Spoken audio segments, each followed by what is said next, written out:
Good morning बच्चों। आज हम इनकम टैक्स की दृष्टि से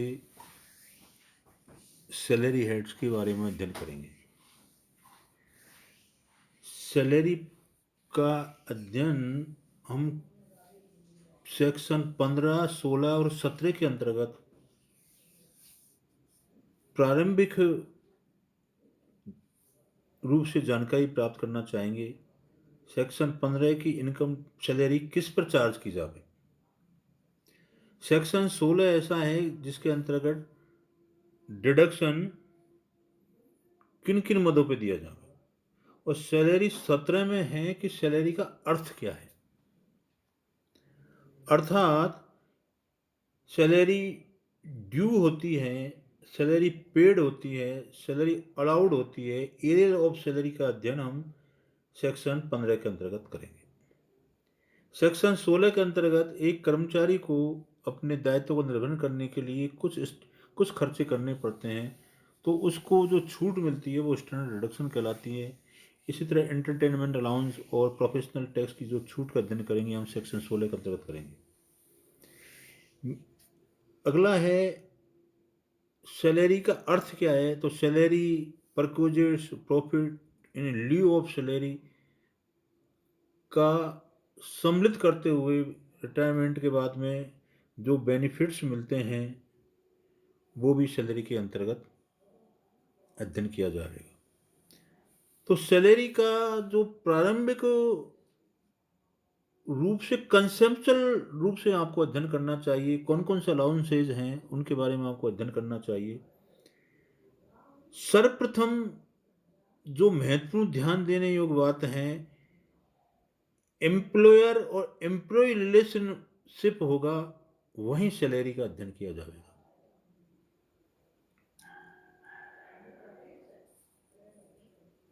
अब ये रिलेशनशिप आपका फुल टाइम हो सकता है और पार्ट टाइम भी हो सकता है।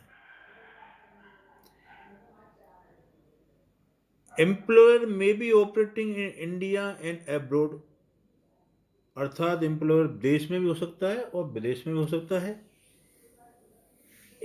इस तरह आपको कंसेप्चुअल रूप से पढ़ना चाहिए। अर्थात अगर कमीशन मिलता है उसको तो वो सैलरी के अंतर्गत आएगा, लेकिन की शर्त होना चाहिए कि वो एम्प्लॉई का संबंध है। अगर आपका एम्प्लॉयर नहीं है और आपको कमीशन मिलता है तो वो पीजीबीपी या आईएफओएस के अंतर्गत उसका अध्ययन करेंगे। समझ रहे हो? Profit and gain from business and profession से, अर्थात इनकम फ्रॉम अदर सोर्सेज में जाएगा। मेंबर ऑफ पार्लियामेंट और स्टेट लेजिस्लेचर जो होते हैं इनका इनकम फ्रॉम अदर सोर्सेज में, क्योंकि सैलरी नहीं होती है, वो होती तो है सैलरी, लेकिन वो इसके एम्प्लॉय के संबंध नहीं होता, इस कारण से उनका इनकम फ्रॉम अदर सोर्सेज के अंतर्गत किया जाएगा। Salary paid to the partnership appropriation of profit is it treated as a salary since as no employee relation extend between partner of firm is tax भी पीजीबीपी अर्थात profit and gain के अंतर्गत इसका अध्ययन करेंगे। यहाँ इसका अध्ययन नहीं करेंगे। दोस्तों, पैलेस ऑफ एक्रोल ऑफ सैलरी का क्या है, अर्थात सैलरी कहाँ आपका उपार्जित हो रही है, ये भी आपको सैलरी का अध्ययन करते वक्त ध्यान रखना चाहिए। जो मैंने आपको एक चार्ट द्वारा आपको सामने प्रस्तुत कर रखा है, place of salary, place of payment, deem to across in India और टैक्स। तो अगर इंडिया में ही आपकी सर्विस है, इंडिया में ही आपको पेमेंट हो रहा है, तो वो सैलरी एक्रू होते ही आपको टैक्स वेल मानी जाएगी। इस तरह इंडिया में आपकी सर्विस है और पैलेस ऑफ पेमेंट विदेश में है, तब भी आपको सैलरी यस आपको टैक्सेबल मानी जाएगी। इस तरह इस चार्ट को आप देखने के बाद में आपको मालूम होना चाहिए कि सैलरी का उपार्जित का रूप क्या है।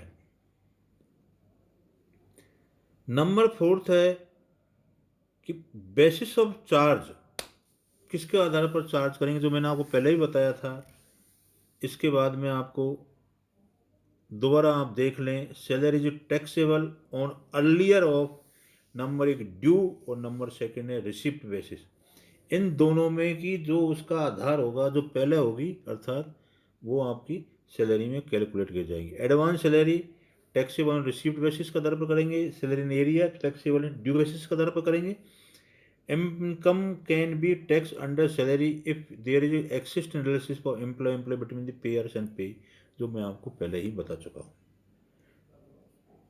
पांचवा है कंपोनेंट्स ऑफ सैलरी। सैलरी के अंतर्गत क्या क्या आपके तत्व आएंगे, अर्थात क्या आपका सैलरी में कौन कौन चीज सम्मिलित करेंगे, वो आपको आना चाहिए। अर्थात बेसिक सैलरी इसमें आपको सम्मिलित की जाएगी, अलाउंसेज इसमें आपको सम्मिलित किए जाएंगे, परक्यूजिट्स इसमें आपको सम्मिलित किए जाएंगे, रिटायरमेंट और बेनिफिट्स में आपको सम्मिलित किए जाएंगे, profit and leave of salary, जो आपको मैंने पहले भी बताया। बेसिक सैलरी से तात्पर्य क्या है? Minimum amount of consideration given to the employ for service render to the employer, that is called a basic salary. Allowances क्या है?